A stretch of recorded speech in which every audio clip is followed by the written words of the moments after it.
Hello and welcome to Aviation this week on Channels Television. I'm Bukola Joe Oketumbi, and this edition of the program is coming to you from the Malam Aminu Kano International Airport in Kano State, northern Nigeria. Creating excellent interconnectivity is one reason why air travel will survive. Without this, passengers will not be able to opt from one city into the other, either for business or leisure. Creating air routes or air links requires a lot of financial investment. That's our focus on this edition of the program, and our background report is up next.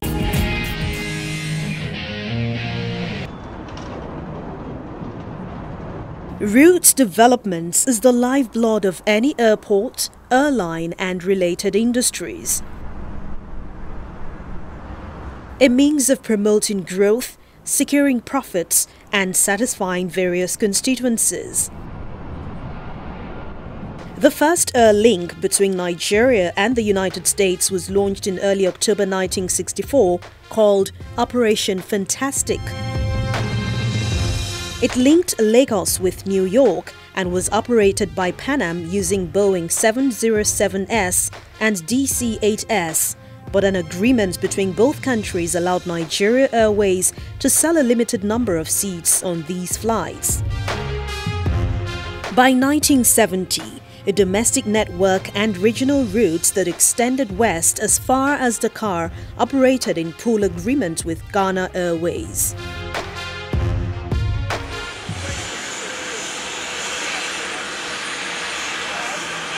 Almost 60 years after, domestic operators have classified airline routes in Nigeria into two broad categories: viable and unviable.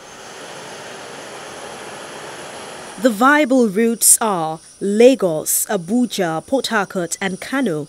While there are so many unviable airports across the country, developing new routes is a function of economics. So every airline tends to look at demand between what we call markets. So you could look at the markets, for example, your market is Lagos to Abuja, Lagos and Abuja market. So what you look at is how many seats are available for the demand, what kind of demand compared to supply. So it's simply an economics problem. You're trying to match demand to supply. When there's too much supply, then of course prices will fall. Too little supply, prices will rise, which is why people domestically in Nigeria, everybody goes, oh, in Christmas the prices are high. It's not because of the wish of the airlines, it's simply because of the demand at that time compared to the amount of supply. Some of those routes sometimes include those in West Africa, which most times generate income for the airlines, but also require great financial commitments. That the entire country after Nigeria does not talk in Naira currency. They talk in what we call dollar domicile. Even when you run Liberia, for instance, you find out that they use dollar, which is 10 to 1. So the pricing of the costing is based on the destination where we are going. And that makes it easy. And you can see the flow from our departure from home. We bought fuel at 250. Fuel is still about 58, 70 something cents here. Because we don't just open a road, we consolidate. You can see human being. It took us 6 months to sit down and say, we need to put human being on this road. We work on that. We went through examination, we went through logistics, business development, timing and planning. Then we posted the people here. And it's not always that new routes prove profitable. Sometimes airlines may withdraw to re-strategize. The main reason why the service was suspended at that time was there was a fuel scarcity in Nigeria. It was back in May, if I'm not mistaken, of 2016. And when we couldn't guarantee, especially being at Lagos and Accra, it's actually a business market as well. It's a business market, it's an international market. The rules that guide it are slightly different from the rules that guide domestic operations in terms of what you have to do when you delay a flight, when you cannot guarantee a flight, compensation levels and everything. So when we couldn't guarantee that level of service, we then decided it was much easier to suspend the service and come back at a more viable time. Good route development starts and ends with understanding. The airline understands its business model and understands the airport's catchment, demand and demographics. Ultimately, Route Development is working together towards a goal: to find routes that are sustainable to ensure that airlines remain in business.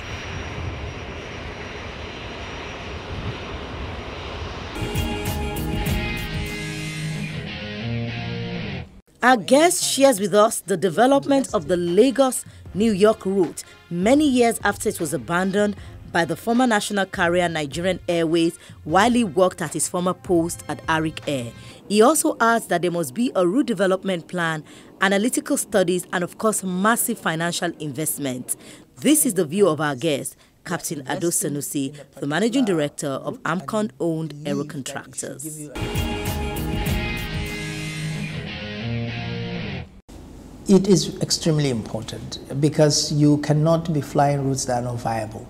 And that's why you have these route development plans and the route profitability studies and all that.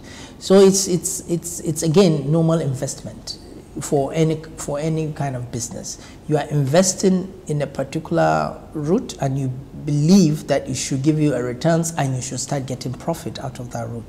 So there should be a good route planning, and they should have a good study, due diligence, see what are the potentials that you will get out of that route. Is it cargo, is it passenger, or is it charter that are going? So those are the studies that need to be done to ensure that the route can be profitable. Now, there are routes that you can develop to be profitable. So that means you have to stimulate that market to ensure that that route is profitable, because you have seen there is potential commerce between two parts of 2 points. So you now have to stimulate that route by first introducing a smaller aircraft and then promotional fares